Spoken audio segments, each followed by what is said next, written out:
안녕하세요. 저는 탭스컴퍼니의 신유식이라고 합니다. 다름이 아니라 오늘은 이제 2021년도에 시작되는 정부 지원 사업 관련해서 어떤 것들이 있는지 좀 저희가 좀 설명 좀 드리고자 해서 이제 강의를 시작하게 됐고요. 저는 이제 뭐 컨설팅 회사 쪽에서 근무를 좀 하다가 이제는 제 사업으로 이제 운영을 좀 하고 있습니다. 그래서 뭐 언제든지 힘드신 일, 어려우신 일이 있으면은 언제든 연락 주시면은 제가 도와드릴 수 있을 것 같습니다. 네, 이제 강의 시작하겠습니다. 오늘은 기업 경영과 지속 성장을 위한 창업 성장 정부 지원 사업 부분이라고 해서 제가 타이틀을 달았습니다. 그 이유가요. 기업이 지금 입주하신 기업들은 제가 보기에는 뭐 7년 이상 되신 기업들은 많이 없을 거라고 좀 생각을 하기 때문에 7년 이하면은 어찌됐든 초기 기업으로 아직 스타트업으로 보고 있습니다. 그래서 이 스타트업들이 어떻게 사업을 받으시고 또 이 사업비를 어떻게 운영하셔서 그 가장 어려운 데스밸리를 넘어갈 수 있는지에 대해서 좀 설명을 드리고자 했고요. 다음으로 페이지를 넘기겠습니다. 우선 설명드리기 전에 우선 경영학의 목표를 먼저 말씀드리고 싶은데요.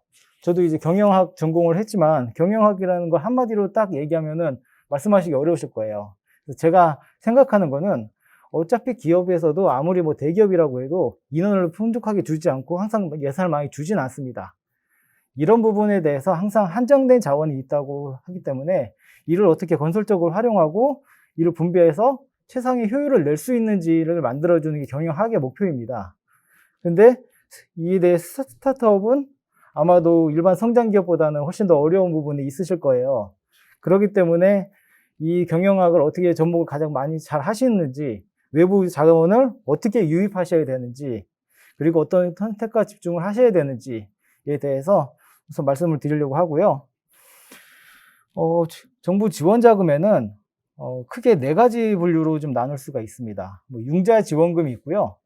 정부 출연금이 있고, 그리고 보증이 있고, 보조금이 있습니다. 융자 지원금은 보시는 바와 같이 어차피 정부에서 기업에 빌려주는 비용을 얘기합니다.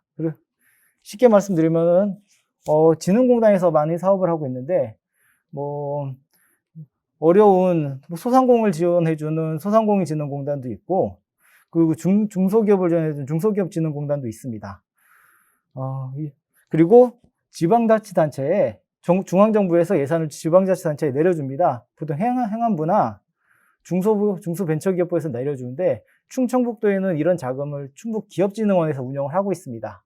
그래서 정책자금을 받으실 때면 충북기업진흥원 쪽 항상 꼭 들어가 보시면 좋으실 것 같고요.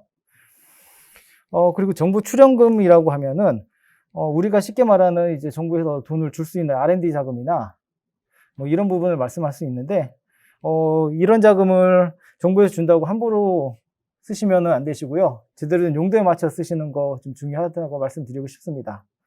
그리고 보증은 신용도 낮은 중소기업을 위해서 보증을 해주는 부분이고, 그리고 보조금은 판로나 마케팅, 그리고 컨설팅 같은 부분에서 지원을 해주는 비용을 얘기하고 있습니다. 그래서 지원 사업에서는 기술 개발비나 인건비, 그리고 마케팅 지원비, 그리고 뭐 기업 운영비, 그리고 시설 구매비 같은 것도 다 사용 가능하지만 그 자금에 맞는 다른 용도로 절대 사용하시면 안 되고요. 그 자금에 맞도록 꼭 정부 지원 자금 사용하셔야 됩니다. 그러면 정부 지원 자금을 왜 받아야 되는지부터 먼저 제가 설명을 드리고 좀 넘어가도록 하겠습니다. 정부 지원 자금의 필요성은 제가 자료를 리스트를 서치해 보니까는 창업기업의 생존율 조사 이렇게 보시면요. 어쨌든 기간산업이나 제조업이나 기술력을 가진 기업들은 그래도 생존율이 그나마 좀 높습니다. 하지만 서비스업 쪽들은 5년 지나면은 10%대로 떨어집니다.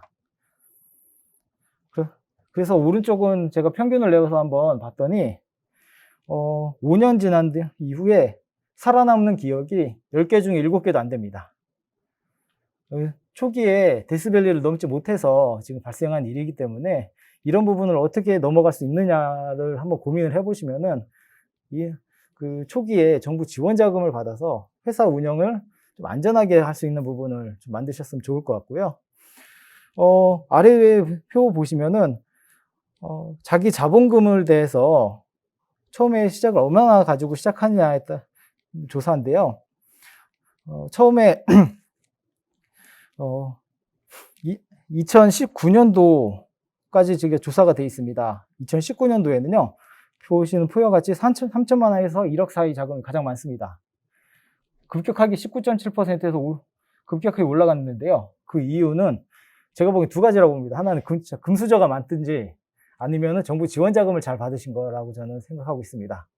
요즘에 예비 창업 패키지라고 해서 최대 1억까지 평균 5천만 원 정도 지원해주는 예비 창업자들 대상으로 지원해주는 사업이 있기 때문에 이런 부분에 대해서 평균을 많이 올릴 수 있지 않나라고 저는 생각을 좀 하고 있습니다.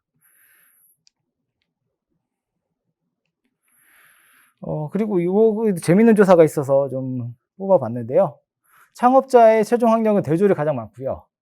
근데 그거보다 중요한 거는 창업 직전 활동이 기술 개발을 많이 하시던 분이 창업을 하십니다. 말 그대로 기술 창업이시죠. 또 하나는 대학교 때 전공을 공학을 하시는 분들이 창업을 많이 하십니다. 대부분 기술 창업을 많이 하시는데 요 분들은 기술적으로는 정말 좋으신데 근데 이 사업화를 어떻게 하고 이 자금 어디서 끌어야 될지에 대해서 잘 모르십니다. 한 예를 들면 제가 예전에 그 수자원공사 쪽에 수자원공사 사내벤처기업이라고 해서 수자원공사 다니시는 직원분들을 이제 창업을 시키는 프로그램이 있습니다. 제가 여기 멘토링을 좀 한 적이 있는데 대부분 대표님들이 특허도 다 가지고 그러다 보니까 수자원공사에서 또 정부 지원 사업 운영하는 기관입니다. 뭐 예를 들어 초기 창업 패키지도 운영하고 창업 도약 패키지라는 것도 운영을 합니다. 그래서 사업은 받으시는데 이걸 사업화를 못 하셔서 지금 문제가 되시더라고요. 그렇기 때문에 그 공대 나오시는 분들도 어떻게 이걸 사업화 모델을 만들 수 있을지 비즈니스 모델을 수립할 수 있을지에 대해서 한번 고민을 좀 해보셨으면 좋겠습니다.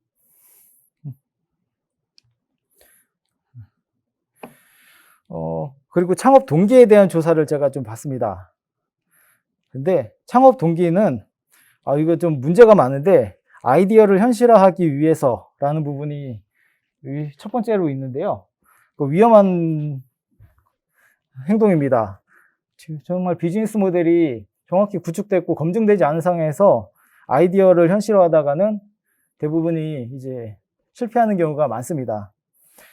그리고 직장 생활로부터 벗어나고 싶어서 이런 거는 정말 하시면 안 되는 거고요. 그리고 사업비에 대한 자금 조달처를 보면은 기술보증기금에서 빌리시는 분이 가장 많으세요. 아직도 그렇습니다.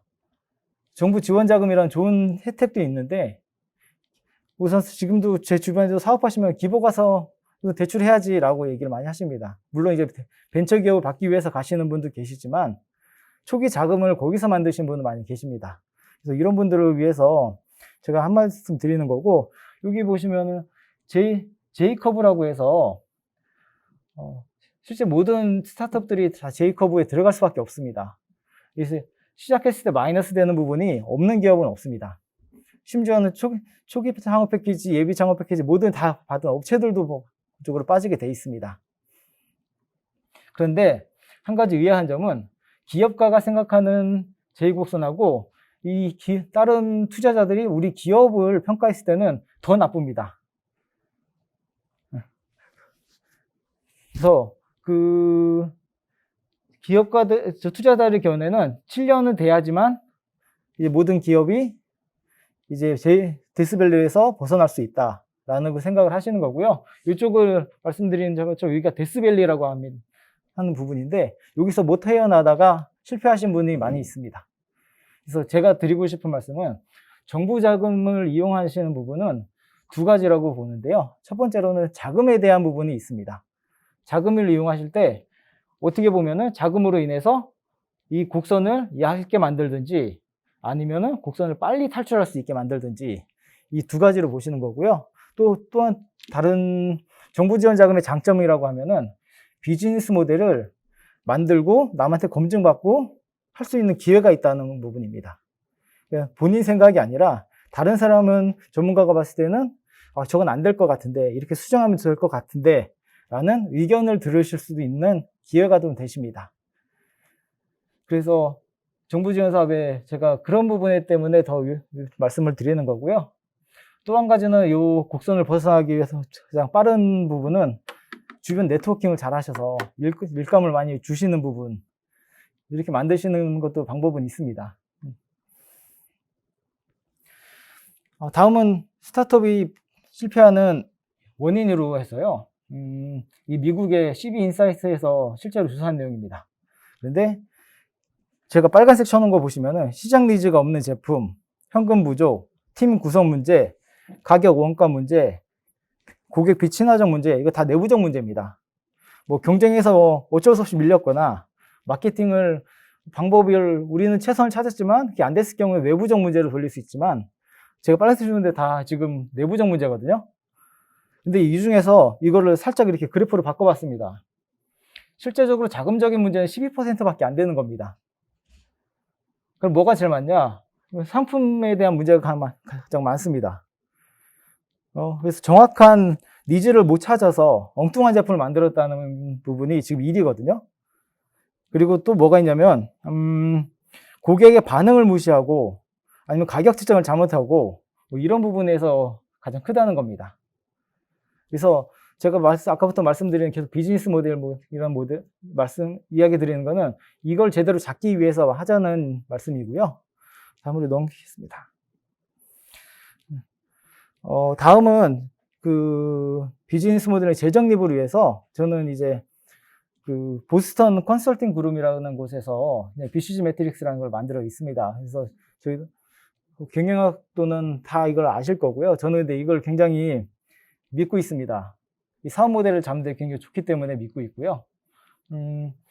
모든 사업의 시작은 여기 보시면 퀘스천, 물음표에서 시작을 합니다. 초기 사업 비즈니스를 초기에 만들었을 때도 퀘스천으로 만드는데 이게 잘 될지 안 될지 모릅니다. 근데 돈은 계속 들어갑니다. 근데 만약에 이게 성공하면은 어디로 가냐? 이 스타로 넘어갑니다. 이제 수익도 높고 판매도 많이 되고 우리한테 큰 이익을 주는 제품이 됩니다. 근데 이게 제품 수명 주기가 있다 보면은 이렇게 쭉 올라가다 가라앉는 시기가 있는데 그런 식에서 이제 캐시카우로 넘어갑니다.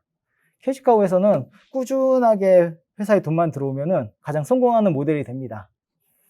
그래서 이 캐시카우가 새로운 투자 비용, 개발 비용 없이 회사에서 돈을 계속 들어오는 부분, 이런 부분 회사에서 어떻게 보면 굉장히 중요하신 부분이거든요. 그래서 캐시카우로 넘어가고, 이 도그라는 것은 이 개는 전혀 도움이 안 되는 사업입니다. 빨리 내부적으로 처리를 해서 이런 비즈니스 모델을 확인했을 때 이건 안 된다 싶어 빨리 접어야 되는 사업이 이 개 사업입니다.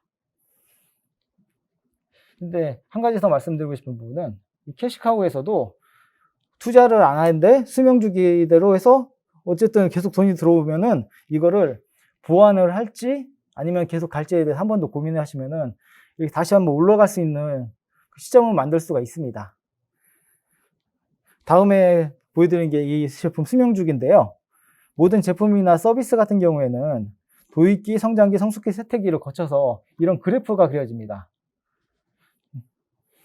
그래서 수익이 뭐 도입기나 성장기에서는 얼리 어답터를 대상으로 했다면은 성숙기에서는 일반인들 대상이 판매가 되는 거고요. 그리고 경쟁자가 많이 늘어나면서 그리고 제품이 오래됐을 경우에는 이렇게 하얀 곡선을 그리게 되는데요. 그럴 때 지금 가장 중요한 부분이 이때입니다. 유지 확장을 할지 쇠퇴하게 놔두고 사업을 접을지에 대해서 한번 고민을 해보시는 건데요. 여기서 다시 올라가는 고도화, 저희는 이제 고도화라고 하는데 제품 고도화, 서비스 고도화하기 위해서는 어차피 정부 지원 자금 또 사용하시면 되는 거고, 요 성공한 기업 중에 몇 가지가 이제 뭐 요즘 가장 많이 하시는 뭐 초코파이 같은 기업들은 새로운 모델을 계속 만들어내가지고 제품 살아남고 가장 지금 그 인기 많은, 지금 뭐 해외에서도 인기 많은 모델이 돼 있으니까요. 그리고 제품 보완 하실 때도 제품은 한 번에 같이 만들어서 한 번에 같이 그냥 그런 게 아니라 A하고 A-1에서 서로 곡선을 이제 크로스 시켜서요. 리스크를 줄이는 이런 부분도 필요합니다. 근데 이건 제품 개발로도 가능하시지만 해외 마케팅 하실 때도 우리는 이제 오래된 제품이고 성숙기가 지난 제품이지만 저쪽 시장 가면은 뭐 베트남 시장 가면은 이게 새로운 도입기 제품일 수가 있습니다. 이런 부분에서도 지원 사업 받으셔서 수출 상담회나 전시회 가시면은 또 방법이 되십니다.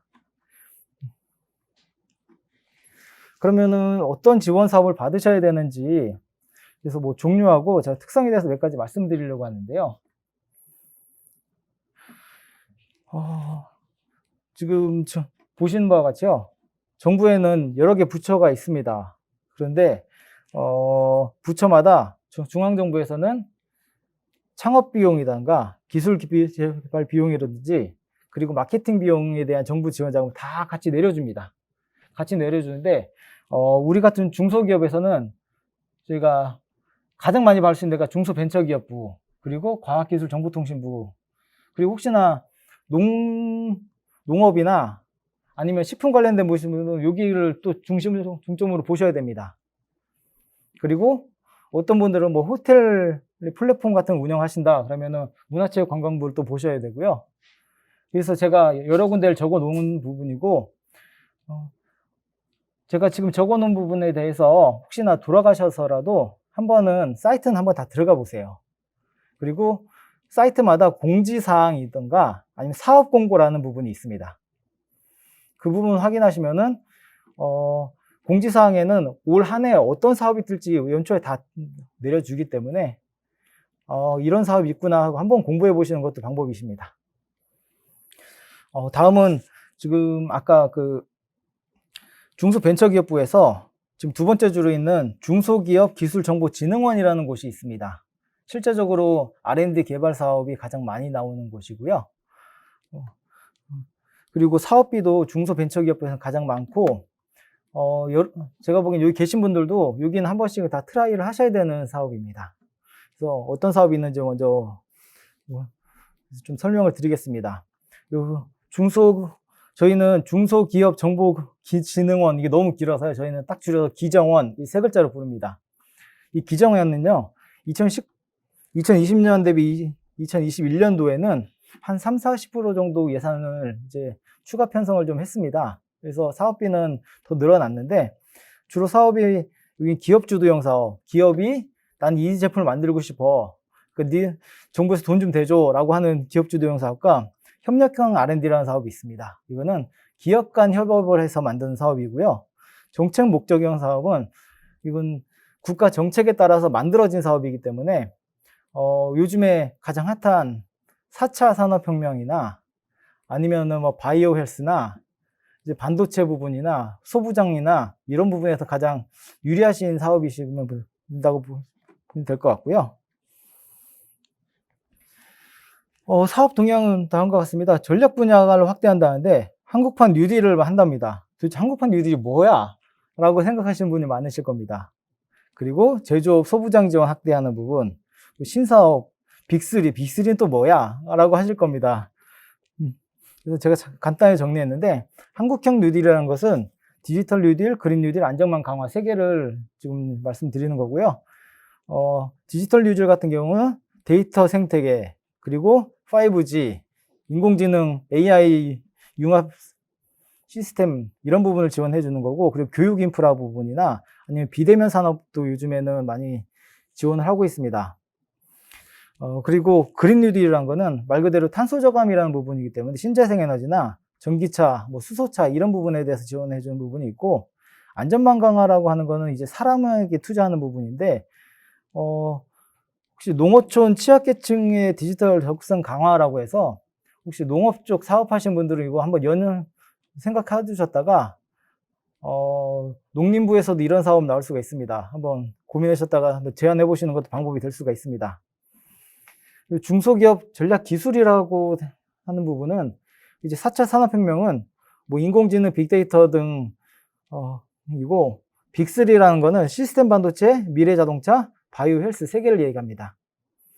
그리고 소부장은 아시다시피 기계금속 분야가 있고요.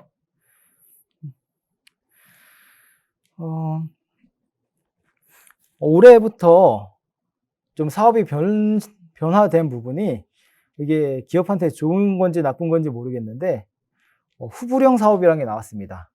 이제 R&D를 예전에는 R&D 사업에 선정을 되면은 우리가 정부 지원금에서 정부 지원금은 나머지 민간 부담금에서 현금을 새로운 통장에다 매칭을 하면은 정부에 돈을 주는 사업이었습니다. 근데 최근에는 후불형이라고 해서 우리가 사업 돈을 다 쓰고서 정부가 돈을 주는 사업도 새로 생겼습니다. 근데 아직은 지금 제가 주사한 부분에 적용은 되지 않았고요. 앞으로 나올 수 있다니까 그런 부분 잘 유념해 두었으면 좋겠습니다. 그리고 이 부분은 정말 기업들한테 희소식인데요. 코로나19로 인해서 기업들에 대한 혜택은 굉장히 많아졌습니다. 첫 번째로 총 사업비가 민간 부담금이 이전에는 20에서 35% 정도 수준이었습니다. 그리고 민간 부담금에서 현금은 약 50%를 가지게 했습니다. 예를 들면은 1억짜리 지원 사업이라고 하면은 30%를 계산했을 때 3천만 원이 민간 부담이었고 거기에 50% 1,500만 원은 대출을 하든 어쨌든 새로운 통장에 넣어야지 정부에서 돈을 주는 사업이었습니다. 네, 지금 개선된 사항은 10에서 20% 수준밖에 안 되고요. 더더욱 뛰어난 거는 민간 부담금에서 현금 비중을 10%만 넣은 겁니다. 예를 들어서 1억짜리 사업이면요. 최대 2천만 원 정도가 민간 부담이고 회사 부담이고요. 2천만 원에서 10% 200만 원만 통장에 넣으면은 돈을 정부에서 주는 사업이 되어버리는 거죠. 엄청난 혜택입니다. 이 부분은. 그리고 인건비도 예전에는 그 기존에 근무하던 직원에 한해서는 현물로 하고 새로운 고용 창출한 직원에 한해서만 이제 현금으로 인건비를 지원하게 돼 있었는데 지금은 다 개선돼서 기존에 있는 직원들도 이제 현금으로 처리를 할 수 있습니다. 그리고 뭐 기술료, 사업이 끝나면 기술료 납부해야 되는데 이것도 2년간 유예해 준다는 부분. 그리고 또 하나는 이제 민간 부담금을 예전에는 입금해야지만 정부에서 돈을 줬는데 지금은 협약만 하면 50% 먼저 선지급해 준다는 이런 장점이 있습니다. 시장 동향에서 보면은 저희가 또 R&D 지원 사업 할 때 그 혹시나 해보신 분도 계실지 모르지만 서면하고 현장 평가 받고 발표 평가 3개를 받습니다. 지금은 이제 올인원 원스톱을 해서 한 번에 쭉 받겠다는 얘기인데 어떻게 보면은 이제 발표 평가가 더 중요해지는 시기가 되는 것도 같습니다. 그래서 좀 준비를 잘 해주시면 좋을 것 같고요. 다음은 이제 중소기업정보진흥원, 기술정보진흥원, 기정원에 이제 그 2021년도 통합 공고인데요. 사업이 굉장히 많습니다. 그런데 제가 뺄 건 다 빼버렸습니다. 뭐 공공기술 이전을 받아야지 주는 사업들, 그리고 뭐 투자 유치를 끌어내야지만 주는 사업들, 그리고 뭐 대기업들하고 대기업들한테 투자를 받아내서 뭐 같이 매칭하는 사업들, 그리고 스마트 공장을 지원해 주는 사업들 이런 거 다 뺐습니다. 저는 순수 이제 기업 기술 개발을 하실 때 쓸 수 있는 비용에 대해서 가능한 사업 한 4가지로 찝어봤습니다. 가장 먼저 보여드릴 것은 창업성장 기술개발 사업이라고요. 이거는 지금 혹시 7년 넘으신 분 계세요? 기업이 7년 다 안 되셨죠? 7년 안 되신 기업만 들어가실 수 있는 사업이에요. 그래서 다른 사업들은 중견기업하고도 붙고 경쟁해야 되는데 이 사업은 어떻게 보면 그래도 7년이면은 중소기업 간의 싸움이 될 수 있다는 이런 장점이 좀 있습니다. 그래서 이게 3가지 트랙이 있는데 디딤돌 트랙이라는 것도 있고 전략형 트랙이라는 것도 있고 팁스라는 것도 있습니다. 팁스라는 것은 엑셀러레이터에서 투자 유치를 하면은 정부에서는 그의 매칭비를 또 준다는 이런 사업인데 뒤에 자세히 좀 설명이 되어 있습니다. 그리고 이 총 예산을 보면요. 4,381억이 지금 잡혀 있는데 신규 예산은 1,224억입니다. 실제적으로 이 사업에서 올해 준다는 건 1,224억만큼만 준다는 겁니다. 나머지 3,000억은 이미 지난해 받았던 거나 지지난해에 받아서 3년짜리 사업을 운영하시는 분들을 대상으로 주는 사업인 겁니다.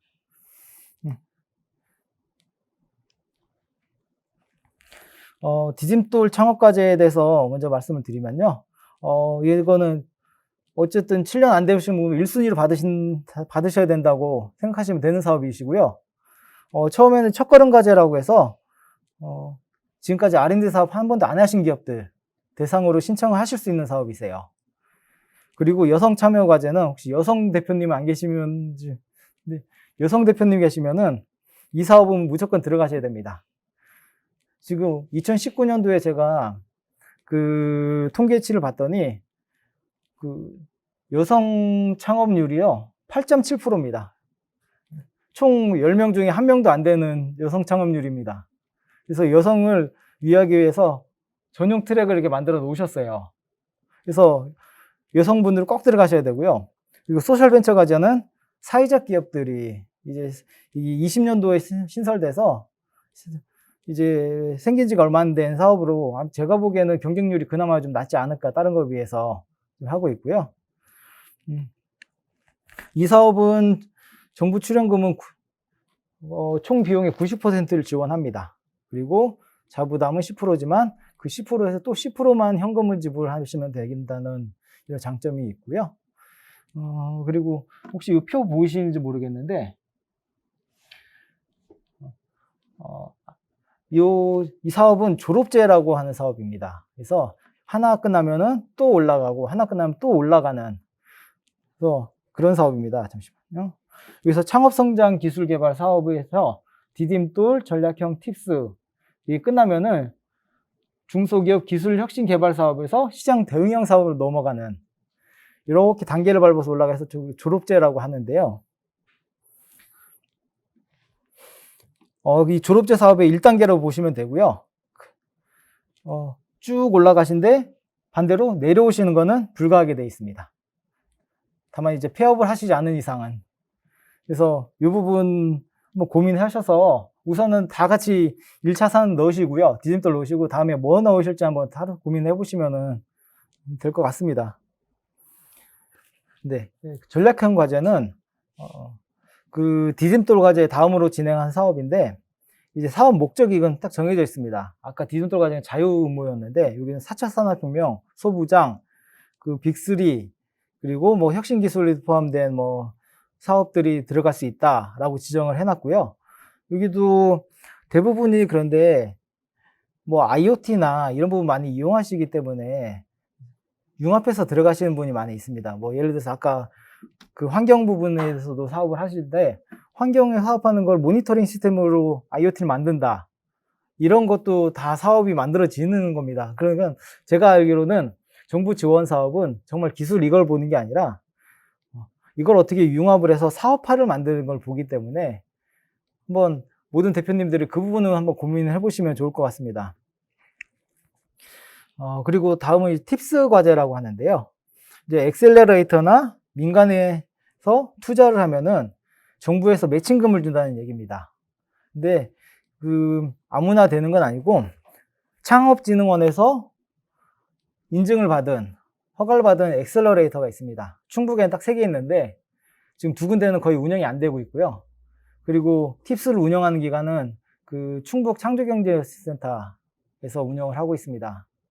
그래서 충북 창조경제센터에서는 매일 월요일이나 수요일쯤에 먼데이나 웬즈데이 미팅을 하니까는, 그래서 한번 관심을 가져보시고 그 앞으로 이 사업을 받으실 거면은 그때 가서 만나자고 하면은 잘 안 되니까는 미리미리 그 관계를 맺어 두시면은 더 좋으실 것 같습니다.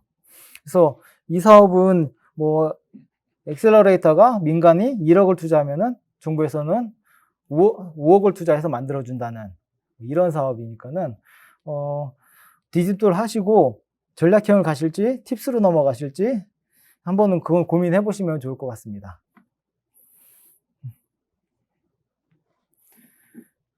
그리고 다음은 중소기업 기술혁신 개발 사업인데, 아까 그 창업성장 과제를 넘어오면은 이 과정으로 넘어오는 겁니다. 그래서 시장 대응형, 시장 확대형, 수출 지향형 이 세 가지 사업으로 가게 되고요. 근데 이 사업은 아까 그 창성 과제나 크게 차이점은 없습니다. 다만 그 지원 대상에서 매출액이 20억에서 700억 사이입니다. 다만 뭐 7년 이내, 7년 이상 이런 조건은 없고요. 매출액만 제한이 있으니까는 꾸준히 20억 올리셔서 이 사업 받으시면은 네, 되실 것 같습니다. 네. 네, 이 부분은 넘어가겠습니다. 다음은 중소기업 상용화 기술개발 사업이라고 해서요.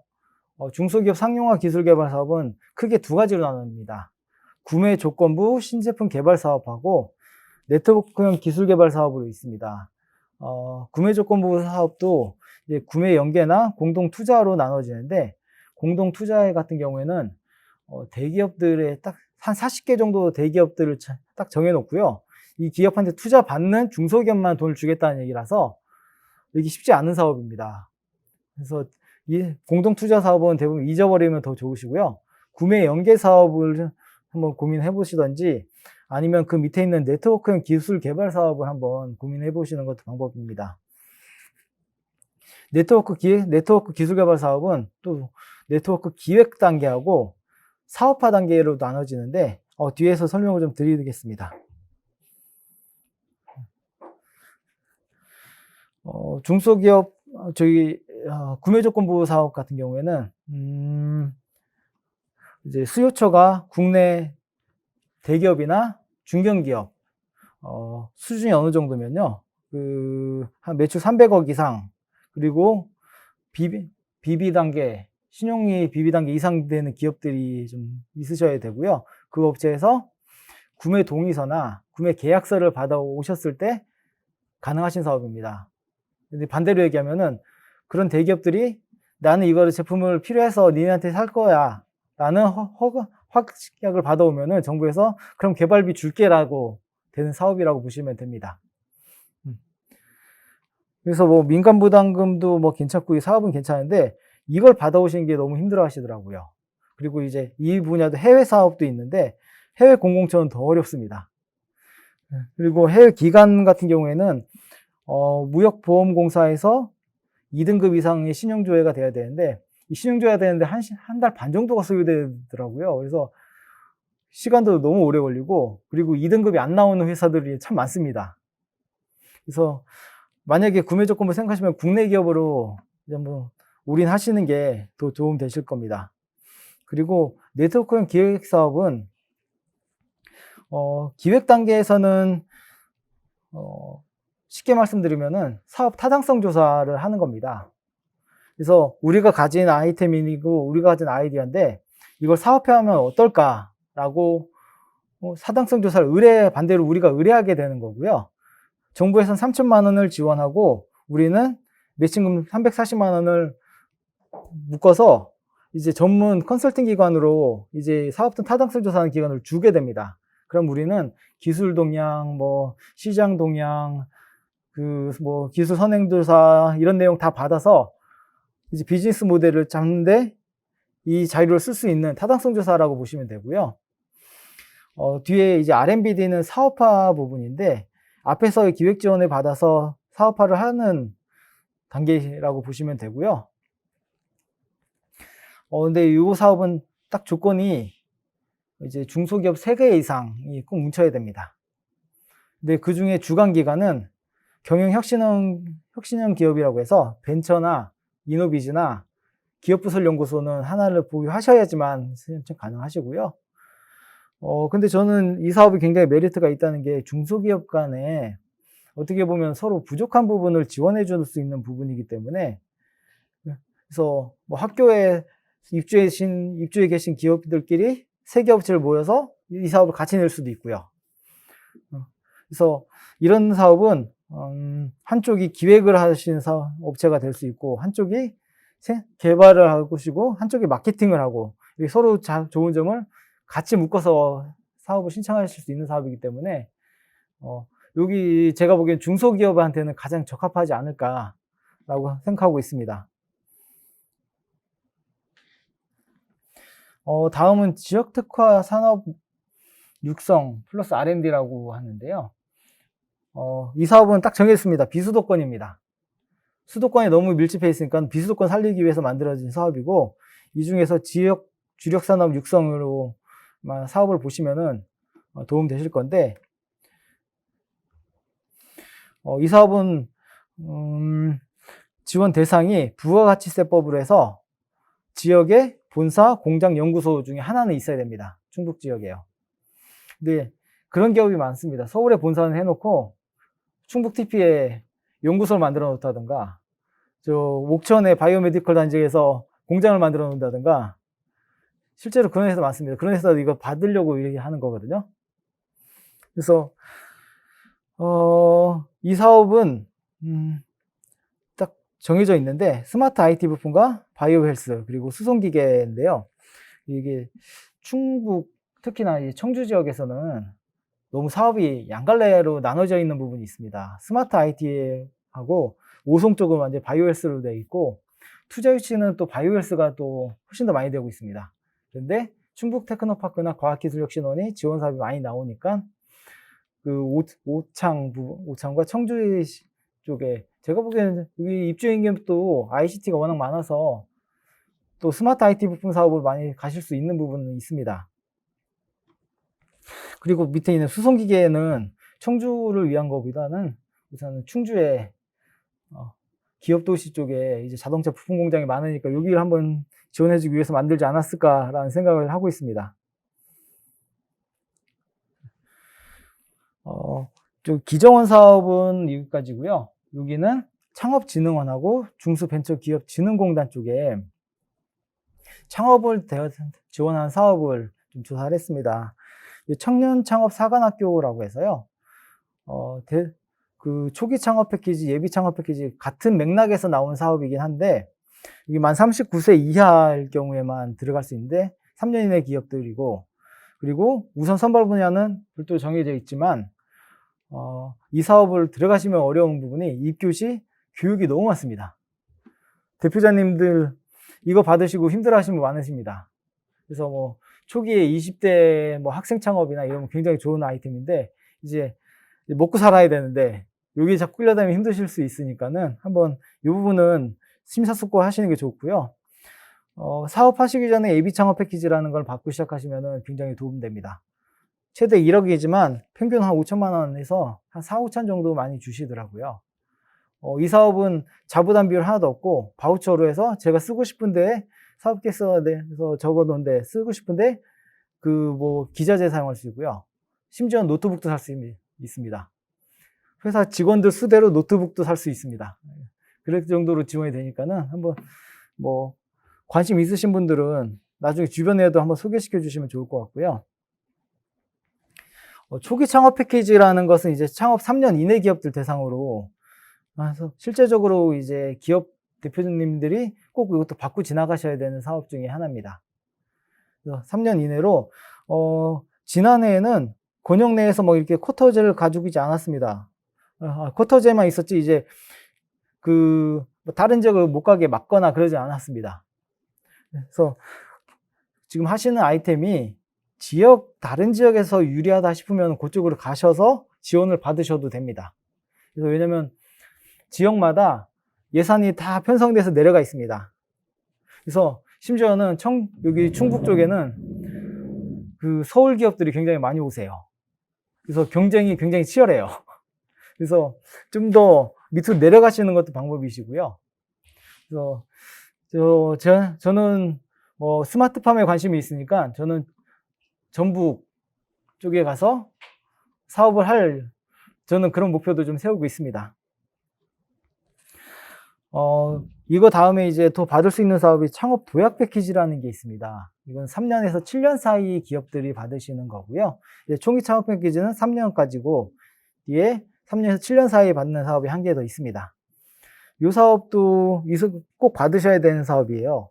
그래서 꼭 받으셔야 되는 게, 아까 창성과제 중에 디딤돌, 전략형 뭐 이렇게 올라가시는 졸업사업하고요. 초기 창업 패키지, 창업 도약 패키지까지는 무조건 신청해서 꼭 받으세요. 이거는 안 받으시면 손해가 되시는 거. 물론 이게 굉장히 쉽진 않습니다. 경쟁률도 치열하고 하는데, 이거 못 받으시면 다음엔 더 어려워집니다. 왜냐면 이제 이것까지 7년 지나버리면은 이제 진짜 중견기업하고 경쟁을 해야 됩니다.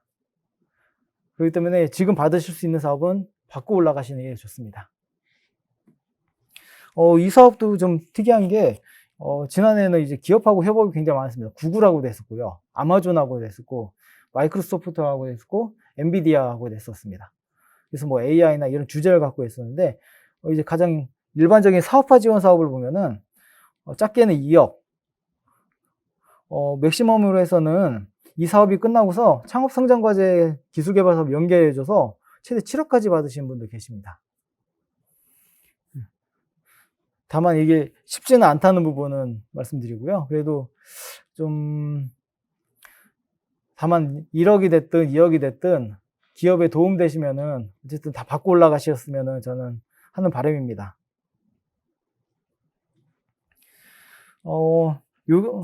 이제 창업진흥원 사업은 여기까지 말씀드리고요. 이제 중소벤처기업부에서 여기는 과학기술정보통신부 사업입니다. IITF는 과학기술정보통신기획평가원이라고 하는 데고요. NIP와 나이파는 정보통신진흥원입니다. 여기서 나온 사업들이 있어서 제가 간단히 보여드리는 건데, 소프트웨어 구성장 클럽 200 사업은 아시죠? 이 사업은 기술개발 사업 아닙니다. 이 사업은 100% 마케팅을 위한 사업입니다. 근데 비용이 예비 고성장 기업한테는 1억 원을 주고요. 고성장 기업은 최대 3억 원까지 나오는 사업입니다. 근데 이 사업 계획서 그래서 마케팅이기 때문에 어떻게 보면 기술적인 부분에서 이제 성과평가를 쓰는 부분하고 마케팅의 성과평가 쓰는 부분하고 마케팅은 더 불확실성이 높습니다. 그래서 이 부분 잘 조절해서 쓰셔야지만 성공하실 수 있다는 거 말씀드리고 싶고요. 그리고 ICT R&D 혁신 바우처 사업 같은 경우에는 여기 지원 대상을 잠깐 보시면은 공동 연구 개발 기관으로부터 ICT 핵심 융합 기술을 이전받아라는 부분이 있습니다. 이제 공공기술을 이전받아야지만 지원이 가능한 사업이세요. 대부분 과기부 사업이 이런 게 많습니다. 과기부 사업은 기술을 이전받고 받아라. 혹시 연구개발특구재단이라고 들어보신 분 계세요?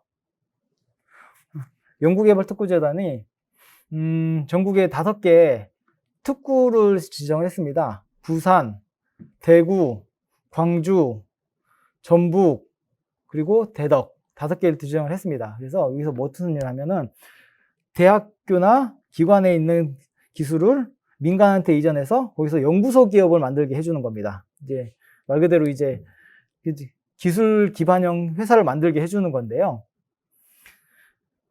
이 사업이 5개만 있으니까 너무 편중된다. 지방 중소도시들이 막 컴플레인 많이 하다 보니까 포항도 그렇고 안산도 그렇고 청주도 그렇고 이제 강서특구라고 해서 작은 특구로 묶였습니다. 그래서 여기서도 청주에서도 충북대가 기준으로 해서 기술 이전 사업 받으시고 그에 따른 그 추가 사업들 기술 개발 사업까지 같이 묶어서 받으실 수 있으세요. 그럼 그 기술료는 어떻게 내야 되냐? 대학교 기술 받아오면 비싼 거 아시죠? 그럼 충북TP나 과학기술혁신원에서 그 기술 이전료 지원 사업이 있습니다. 이걸 묶어서 들어가시면 됩니다. 그래서 이런 부분 전략을 지원 사업 분야를 잘 보시고요. 한번 고민을 해보시는 것도, 그리고 정 모르시겠으면은 저는 뭐 언제든지 연락 주시면은 그런 부분 도와드릴 수 있습니다. 네, 제가 다음 보여드리는 게 강서특구 부분인데, 이 연구개발특구재단이라는 곳이 강서특구도 운영하지만 또 하나 운영하는 게 과학벨트라는 게 있습니다. 혹시 과학벨트는 들어보셨죠? 대전이 거점지구고 세종, 천안, 청주가 기능지구로 묶여 있어가지고요. 과학벨트에서 또 지원 사업이 나옵니다. 청주는 어떻게 보면은 다른 지역보다 지원 사업을 좀 많이 받는 도시예요. 그래서 이거는 사업을 어떻게 받아야 되냐? 과학벨트 기술을 이전받은 기능지구 기업 또는 과학벨트 기능지구 지원 사업을 통해 발굴된 기업인데 컨설팅을 받은 기업입니다. 이 컨설팅을 어디서 받아야 되냐? 오송 가면은 SB 플라자라고 있습니다. SB 플라자 안에 이걸 전문으로 해서 컨설팅을 하고 있는 서울에 있는 기업이 여기도 지사를 세운 건데요. SYP라고. 거기 미팅을 하셔서 이런 사업을 받고 싶은데 어떻게 진행해야 되겠냐 한번 여쭤보시면은 이 사업을 같이 거기서도, 왜냐면 이 사업 실적을 잡아야 되니까 많이 도와주실 겁니다. 뭐 연락처는 저도 알고 있고, 저도 뭐 개인적으로 친분이 있으니까는, 네. 네, 말씀을 드릴 수가 있습니다. 이 사업을 어떻게 진행하면, 제품 제작이나 판로 개척이나 시험 분석, 기타, 뭐, 이 부분을 최대 5천만 원까지 편성이 가능하시고요. 1,000만 원, 2천만 원, 뭐, 1,000만 원, 뭐, 이렇게 나눠서 5천 원을 메우셔도 됩니다. 그래서 기업이 필요하신 부분을 맞춰서 계획서를 세우시면 되고요. 다만 이거 발표평가하고 다 하긴 다 합니다. 다음은 정부 지원 사업을 어떻게 받아야 되는지 아마 고민 많이 되실 겁니다. 사업 계획서를 어떻게 작성해야 되는지 막막하실 거고요. 그래서 제가 그때 준비한 건데, 사업 계획서는 첫 번째로 보셔야 될 게, 기술이 아무리 뛰어나신 분들이 사업 계획서 쓰시면은 많이 실패하세요. 그러면 기술만으로 보는 게 아닙니다. 이 사업평가는 누가 하는지 보면은 변리사가 기술평가를 하고요.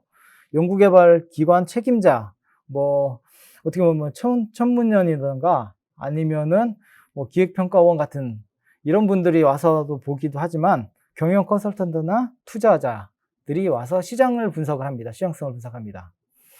그리고 산업체에서도 오시는데, 오른쪽을 보시면은 사업성과 기술성 50대 50으로 보시기 때문에 사업성 이 부분을 굉장히 잘 푸셔야 돼요. 이거 못 풀면은 좀 사업 계획서 선정이 좀 어려우세요. 그리고 그 최종 선정할 때는 사업 계획서를 먼저 보시고 사업 계획서를 먼저 제출하시고 발표할 때 좀 수정해서 발표하신 분들이 계시는데 사업 계획서가 우선입니다. 나중에 변경된 거는 발표한 거는 인정을 안 해줍니다. 그렇기 때문에 사업 계획서는 잘 들어가셔야 돼요.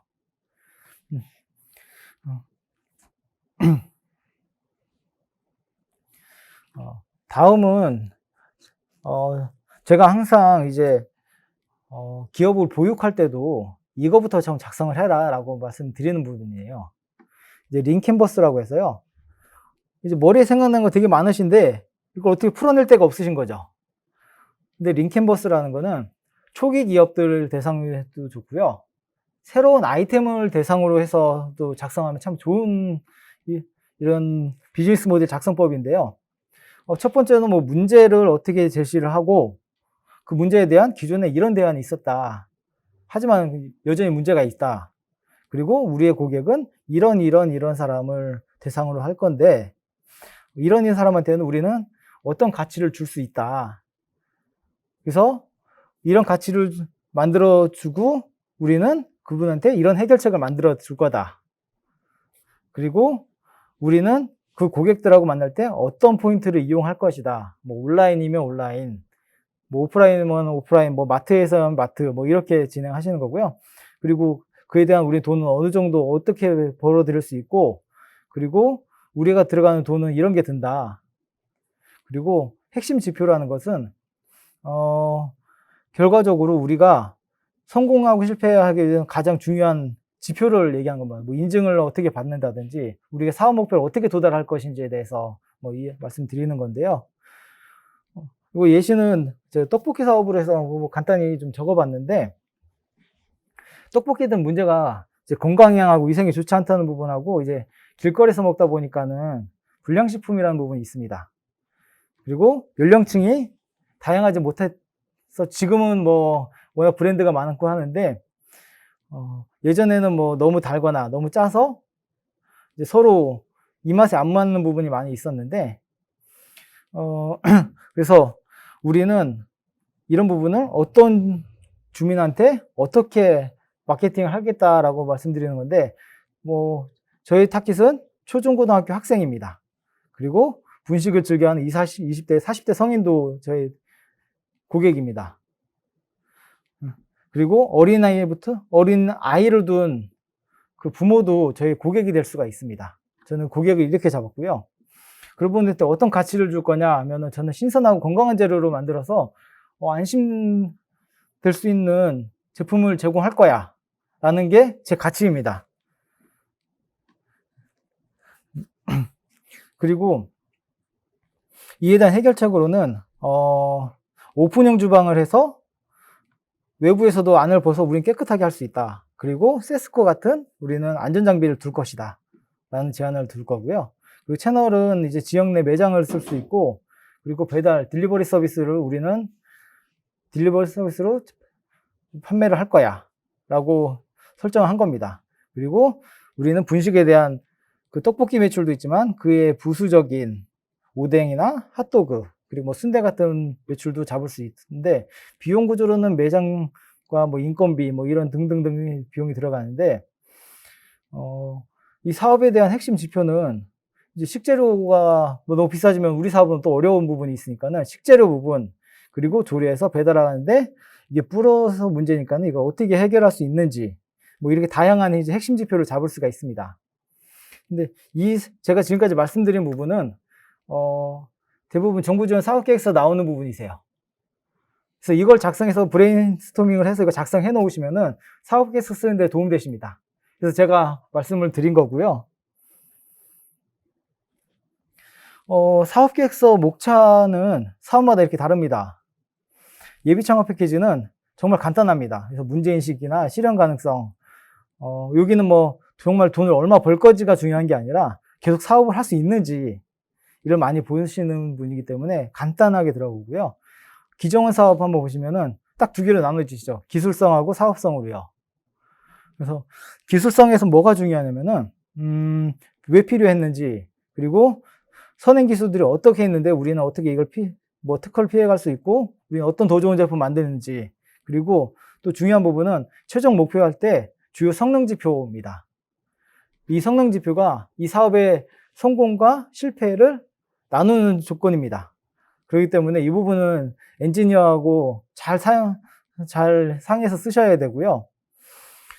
사업화 같은 경우에는 실질적으로 돈을 어떻게 되는지가 중요하니까는 양산이나 판로 개척이나 시장에서 어땠는지에 대해서 한번 미리 이제 이거 제가 팁을 하나 드리면은 네이버에서 딱 그것만 치세요. 그냥 중소기업 기술 로드맵 치시면은 지금 정부가 밀고 있는 사업들에 대한 기술 동향, 시장 동향, 정책 동향, 뭐 특허, 뭐 경쟁 업체들 대부분 나옵니다.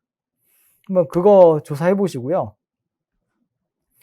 충북 테크노파크 사업 같은 경우에는 대부분 테크노파크는 단기적인 사업이 많습니다. 단기 사업이기 때문에 크게 어려운 게 없습니다. 그래서 테크노파크에서는 제가 제일 많이 보는 거는 매출하고 고용지표 얼마나 만들 거냐, 굉장히 많이 보시더라고요. 그래서 이 부분만 잘 적어 주시면 되고요. 아까 제가 소프트웨어 고성장 클럽 200 사업을 제가 목차를 보고서 신기해서 적었습니다. 여기 보시면 기술 내용 하나도 없습니다. 없는 게 마케팅 전문 사업인데, 쭉 넘어서 기업 성장 목표 및 전략 부분에 대해서 이 부분 굉장히 까다로웠습니다. 이거 적는데, 뭐 성장 몇 프로를 할 수 있고, 우리가 인증을 몇 개를 딸 거고, 해외 바이어랑 계약을 몇 건을 할 거고, 이런 걸 세분화해서 적게 되어 있습니다. 지금 코로나 시기에 해외도 못 나가는데 그런 부분까지 다 적게 되어 있어가지고 좀 어려웠었는데, 근데 요것도 중요하죠. 그 밑에 세부 수행 내용 및 추진 방법에 대해서 논리적으로 얼마나 잘 적냐가 이 사람들이 성공을 선정을 해주는 평가의 하나의 기준이더라고요. 그래서 사업 계획서 적으실 때 논리성을 참 잘 가지시고 적으시면은 도움 되실 거고요. 사업 계획서에서 장명하는 거 굉장히 중요합니다. 한 단어로 모든 거를 함축해서 보여주기 위해서는 좀 길어지더라도 세부적인 기술 내용이나 그리고 수치를 웬만하면 넣어주시는 게 좋습니다. 목표하기 위한 수치, 우리가 탄소 저감을 할 거면은 정확히 100 나노그램에서 우리는 50으로 줄이겠다. 이 숫자를 딱 적어 놓으시는 게 또 딱 보시는 분이 한 번에 와닿으시기 때문에 그렇게 하시는 게 좋고요. 아까 말씀드렸던 최종 목표하고 주요 성능 지표 내용입니다. 이 부분은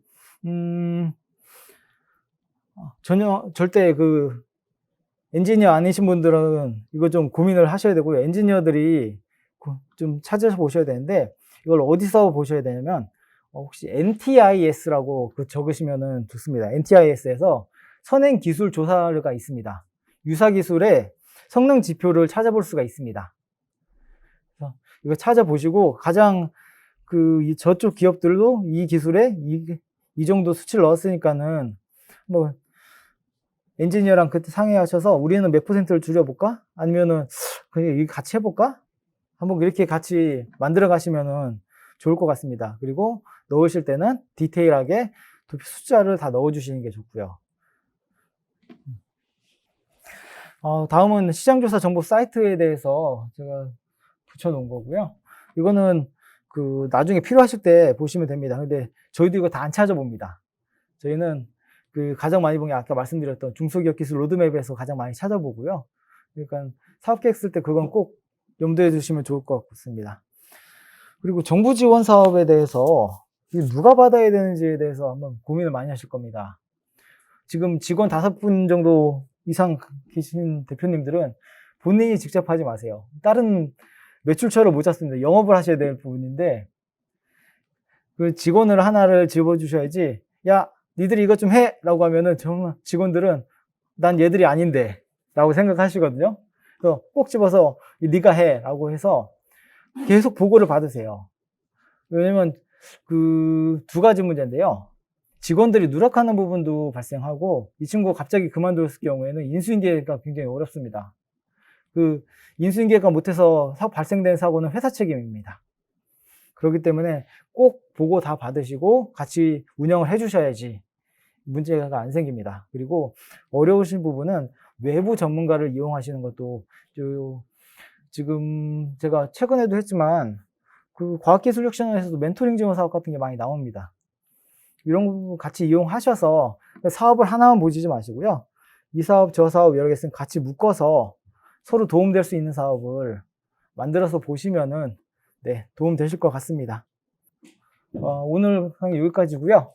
혹시 뭐 질문 있으신 분들은 질문 좀 부탁드리겠습니다. 사업 계획서라든가 이런 걸 할 때 어느 정도까지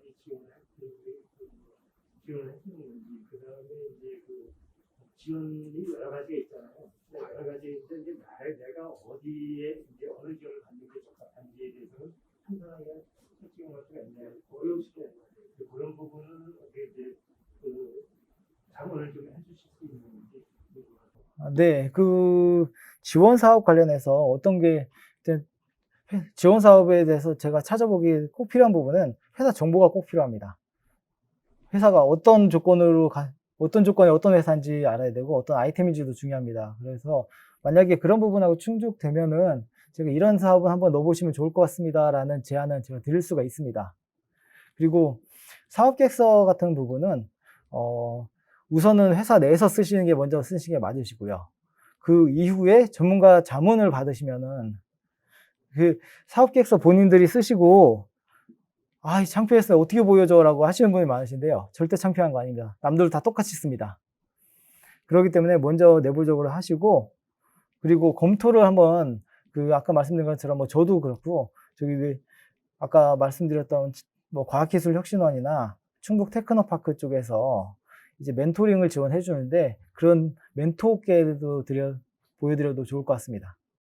오늘 여기까지 해서 마치겠습니다. 네, 감사합니다. 네.